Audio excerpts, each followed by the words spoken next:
Kebijakan dari Menteri Pendidikan terkait ditiadakannya ujian nasional UN guna menekan penularan COVID-19 disambut baik oleh para akademisi.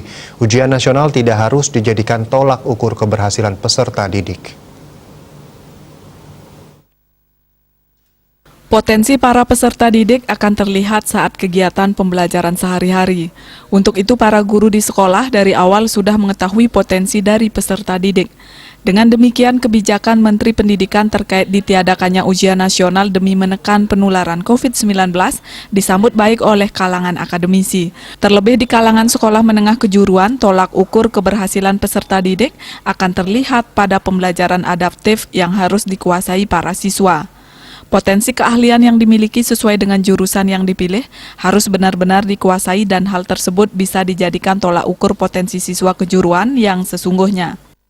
Dengan instruksi dari Bapak Menteri Pendidikan dan Kebudayaan, Bapak Nadiem Makarim, bahwa untuk ujian nasional di sekolah itu ditiadakan. Ini merupakan suatu hal yang bijaksana dari Bapak Menteri karena untuk mengukur tolak ukur daripada anak didik atau peserta didik tidak harus berdasarkan ujian nasional itu, melainkan yang mengukur daripada peserta didik itu adalah guru yang berada di sekolahnya masing-masing, sehingga guru itu memahami kemampuan dari peserta didik dalam melaksanakan proses pembelajaran di sekolah. Di mana dalam proses pembelajaran di sekolah itu adalah yang menentukan itu adalah ujian sekolah.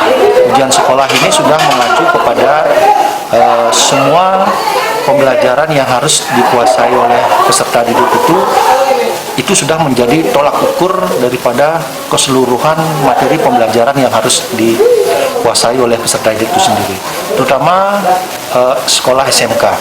Sekolah SMK itu yang menjadi tolak ukur daripada pendidikan itu adalah bukan pembelajaran keempat yang dijadikan sebagai sumber. Guna mengukur potensi siswa, ujian sekolah praktikum mesti dilakukan secara langsung karena harus melibatkan banyak fasilitas. Hal tersebut sebaiknya dilakukan dengan tetap menerapkan protokol kesehatan. Desa Aryani, Bali TV.